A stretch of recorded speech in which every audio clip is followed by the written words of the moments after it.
Nitin Yahoo شاید اس شطرنج کے اس کھیل کے اندر، شطرنج سے ایک بہت خطرناک کھیل ہے، لیکن اس شطرنج کے کھیل کے اندر سب سے خطرناک چالیں وہ چل رہے ہیں ورلڈ سٹیج کے اوپر پچھلے 10-15 سالوں سے کنٹینیوسلی وہ ایک بیانیہ بنا رہے ہیں کہ ایران تو بس کل ہی ہتھیار بنانے والا ہے، اور یہ سلسلہ آج کا نہیں ہے، پچھلے 10-15 سال انہوں نے اس کام کے اوپر انویسٹ کیا، جو پورا ابھی ویسٹ اور امریکہ آپ کو اٹھتا ہے تو وہ کہتا ہے کہ نہیں ان کے پاس تو نیوکلیئر ویپنز ہیں۔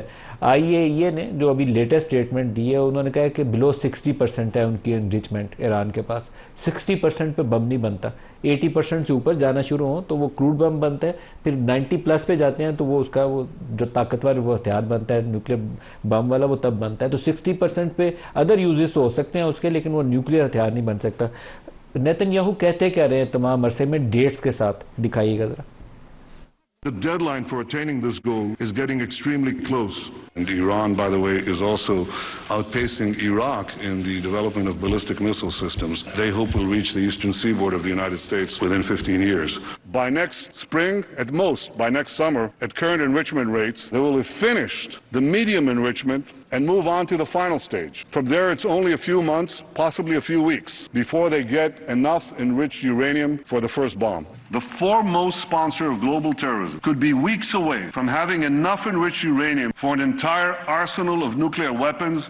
That would place a militant Islamic terror regime weeks away from having the fissile material for an entire arsenal of nuclear bombs.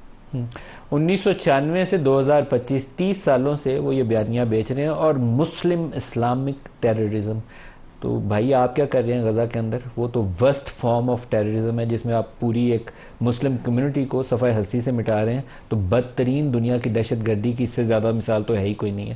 جو ہمارے ساتھ باقی مہمان ہیں ان سے بھی اس پہ رائے لیتے ہیں۔ خرم صاحب، یہ جو فنومینا ہے اس کے اوپر آپ کیا کہیں گے؟ یہ بہت ہی خطرناک رجحان ہے، لیکن امریکی صدر نے ابھی سے تھوڑی دیر پہلے ایک ڈینائل جاری کی ہے۔ ایک برطانوی اخبار کی خبر تھی کہ انہوں نے جنگ کے وہ جو بھی پروانہ ہے اس کے اوپر دستخط کر دیے ہیں، آتھورائز کر دیا ملٹری کو، لیکن ابھی انہوں نے ڈینائل کر دی ہے۔ ڈو یو تھنک کہ امریکہ تھوڑا سا پیچھے ہٹے گا، یا یہ بمباری بالکل سر پہ کھڑی ہے، امریکی ہتھیار آئیں گے اور بمباری کریں گے؟ جی، میری تو یہی اس معاملے میں ہے کہ امریکہ پیچھے ہٹے گا، کہ امریکہ کے عسکری مفادات نہیں ہیں ایران، ان کے سیاسی مفادات۔ وہ زیادہ انٹرسٹڈ ہیں رجیم چینج میں، وہ چاہتے ہیں کہ جو ایران اب 1979 کے بعد سے مستقل مرگ پر امریکہ اور مرگ پر اسرائیل کے اوپر عمل درآمد کر رہا ہے، ایران میں ایسی حکومت آئے جو فرینڈلی ہو رضا شاہ پہلوی کی طرح، اور جو امریکی مفادات کو آگے بڑھائے۔ تو امریکہ کے مفادات سیاسی ہیں۔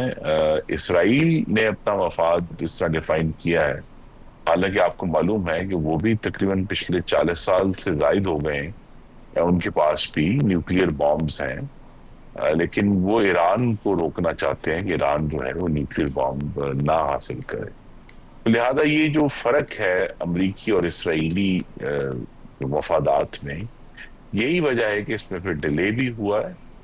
اور دوسرا جو ایشو ہے کہ اگر امریکہ جو اسرائیل کے اس جو ٹیکٹک ہے کہ وہ ایران کی جو جوہری تنصیبات ہیں ان پر حملہ کرنا چاہتا ہے، تو پھر امریکہ نے تو یہ بھی کنسیڈر کرنا ہے کہ پھر اکیلا اسرائیل تو نہیں ہے، یہاں جو دنیا میں چین بھی ہے، یہاں رشیا بھی ہے، اور یہی بات جو ہم نے دیکھی تھی ابھی مارکہ حق میں ہندوستان اور پاکستان کے درمیان، کہ جب معاملہ وہاں تک پہنچا کہ ہندوستانی میزائل قریب آئے پاکستان کے جوہری تنصیبات کے، پھر امریکہ نے اس پر ایکٹ کیا اور اس کو روکا۔